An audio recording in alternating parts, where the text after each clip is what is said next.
Just a bit over 100 days ago, Donald Trump returned to the White House promising to finish the job and drain the swamp again. And so, America got a flurry of executive orders, border crackdowns, and enough cable news drama to make even the most seasoned experts to reach out for their antacids. But as the dust settles and the real work begins, we're left with a question: what will the next 100 days actually bring? And that's the question we're tackling today. So let's dive right in. Trump's first 100 days were a masterclass in executive action, if your idea of mastery is signing stacks of orders while the government's legal team develops Mars carpal tunnel syndrome. But the next 100 days, that's when the rubber meets the road, and the road is paved with congressional gridlock. At the top of the legislative wish list is the extension of the 2017 Trump tax cuts, a $5 trillion package that kinda became the GOP's holy grail. Trump has promised to eliminate taxes on tips, which was a blatant play for the service industry votes, and even floated the idea of scrapping social security taxes for workers. It is a very populist pitch, very much in Trump's style. However, in this case, he may be facing an opponent that has never been defeated in the history of the world or the universe. It's called math. The Congressional Budget Office estimates that extending these cuts would balloon the national debt to $37 trillion by 2054, with debt reaching a staggering 214% of GDP. Even the most optimistic economic models can only wish away about 16% of the revenue loss through growth. The rest, well, is going to be pure deficit, which means higher interest rates, more expensive borrowing for everyone, and less money for things like infrastructure, education, and healthcare. Politically, the idea that Congress could just offset $5 trillion in lost revenue with spending cuts is pure fantasy. The demands for dollar-for-dollar offsets are beautiful, but unless they plan to eliminate Medicaid, education, and most of the social safety net, which would be political suicide, there is simply no way to make the numbers work. Even moderate Republicans aren't eager to explain to their constituents why their schools and hospitals are suddenly underfunded. In the end, this is less of a middle-class tax cut and more of a gift to the wealthy, who get the biggest tax benefits. So its real legacy could very well be a weaker economy, higher debt, and a shrinking middle class as a proof that you can't run a country on slogans alone, no matter how many times you promise that the math will work tremendously.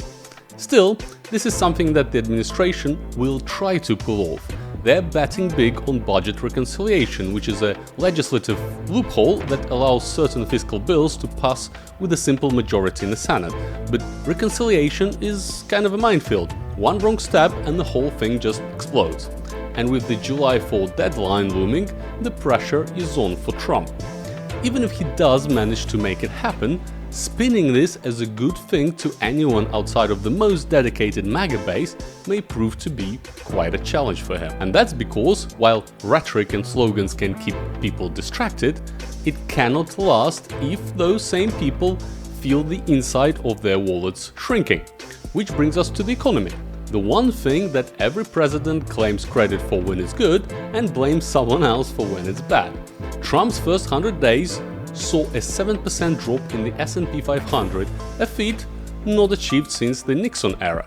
Wall Street is rattled and Main Street is watching nervously. Why? Well, for starters, Trump's trade policy is back with a vengeance. Tariffs have returned, and this time they're bigger, bolder, and according to critics, blunter than ever. The administration claims tariffs are a tool to bring jobs back and punish the unfair trade practices. The reality may be a bit different. American manufacturers are facing higher input costs, and farmers may not really enjoy retaliatory tariffs, and consumers are noticing that their 4th of July grills cost more than ever before. Looking ahead, the next 100 days will likely see Trump push for new trade deals. He's teased big deals with allies and possibly including lowering tariffs on China to restart trade. This could be a turn towards pragmatism given the economic strain felt by American farmers and manufacturers.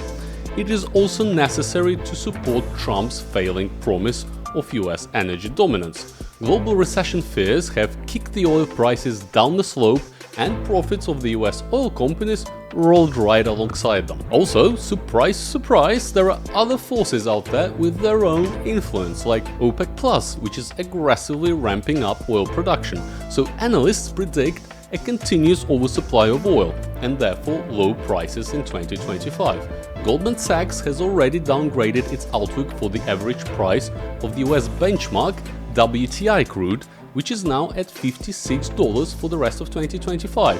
So drill baby drill isn't quite working out. The coming days will be a test of Trump's economic gamble. He'll need to prove that he can turn the disruption from tariffs into beneficial trade deals, and that there is indeed a long-term win for the US energy sector at the end of all this uncertainty. Bold statements will have to give way to correct math, or Trump's supporters may start to waver. And he will need that faith from Americans if he wants them to back his foreign policies. Because on the world stage, Trump's America First doctrine has returned with all the subtlety of a marching band in a library. The administration has slashed foreign aid, threatened to pull out of NATO funding commitments again, and made it clear that multilateralism is out and transactional deals are in. The next 100 days will likely see more of the same, but with higher stakes. Because as the US administration is eyeing new bilateral trade deals, hoping to leverage America's energy and military muscle, the diplomatic fallout is very real. The relations with Europe are already frosty, with leaders there openly questioning America's reliability as an ally, and China, meanwhile, is recalibrating, testing US resolve in the South China Sea and on Taiwan. Then there is Ukraine. Trump's non-interventionist stance has left Kyiv scrambling for support, while Moscow seems to be given a free pass. The administration insists that it's focused on peace through strength, but critics warn that ceding ground in Eastern Europe could embolden adversaries and undermine decades of US influence. And let's not forget the intelligence community. The appointment of John Ratcliffe as the CIA director is significant because it marks a clear shift towards a more centralized and executive-driven approach to intelligence, which is closely aligned with the Trump's administration priorities. However, Ratcliffe already dropped the ball quite hard with the whole signal chat scandal and got away with it, raising a reasonable question on whether Trump values loyalty over competence. Now, in the next 100 days, he will need to work on getting real geopolitical wins, or at least finding a compelling narrative for positioning his failures as such. He needs to deliver peace in Ukraine, as promised, without appearing too weak, because the reserve of trust from the American people is already shrinking. So we may see a somewhat tougher stance on Russia, probably in rhetoric and minor bites rather than anything of substance, but still. And we should see more disguised backtracking on trade deals just to ease the uncertainty and economic pain for the voters. And domestically, the Trump administration is running the Project 2025 playbook like it's the only copy of the Constitution that they've ever read. The goal? Remake the federal government in a more conservative image, starting with the bureaucracy itself. The Schedule F order has already stripped job protections from tens of thousands of federal workers, making it easier to fire those deemed insufficiently loyal, or as critics put it, insufficiently Trumpy. Healthcare is also in the crosshairs of the administration. The regulation is the word of the day, with new rules aimed at expanding short-term insurance plans and reducing federal oversight. Supporters say that it's about choice and competition.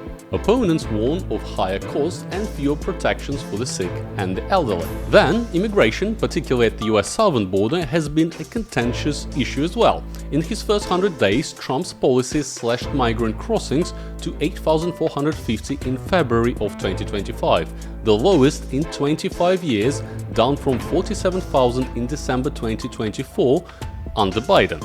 Mass deportations, including 11,000 in February and a Colorado operation targeting 100 alleged gang members, have fueled Trump's base but sparked outrage among civil rights groups. And social policy is another battleground. The Lake and Riley Act signed in April is just the beginning. The administration is pushing for nationwide restrictions on gender-affirming care, bans on transgender athletes in women's sports, and new limits on abortion access.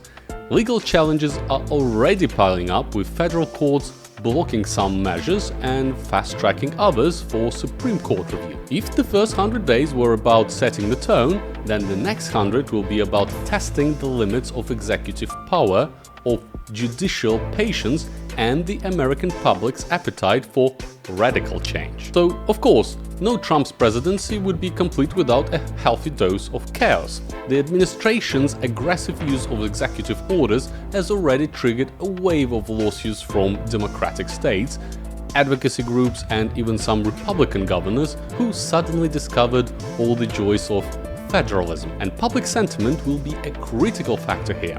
According to the New York Times, Trump's approval rating has slid from 52% post-inauguration to 44% by early May, with economic disapproval at 61%, according to a Washington Post ABC News Ipsos poll. So the 2026 midterms are already casting a long shadow. House Republicans in swing districts are nervously eyeing the polls, worried that deep spending cuts or culture war battles could cost them their seats. But Trump's base, on the other hand, is demanding action and threatening primary challenges for anyone who wavers. It is a high-wire act with not much of a safety net. If Trump can deliver on his promises, he'll cement his legacy as a transformational, if divisive president. If not, the next 100 days could mark the beginning of the end for his second term, with gridlock, backlash, and a possible Democratic resurgence on the horizon. Donald Trump's return to power has been as dramatic, divisive, and unpredictable as his first term, maybe even more. The next 100 days will test not just his agenda, but the very foundations of American governance.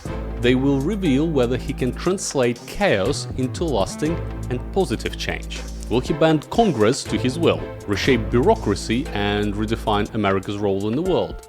Or will the forces of inertia, opposition, and good old-fashioned constitutional checks and balances bring the Trump strain to a screeching halt? One thing is for sure, whatever happens, it won't be boring. So keep your popcorn handy, your news alerts on, and your fact-checkers caffeinated. The next 100 days are going to be wild. And what do you think the next 100 days of Trump will bring? Please drop your thoughts in the comments below. And if you found this video to be useful or thought-provoking, please consider leaving a like and subscribing for more. And thank you very much for watching. Stay curious, stay critical, and I'll see you in the next one.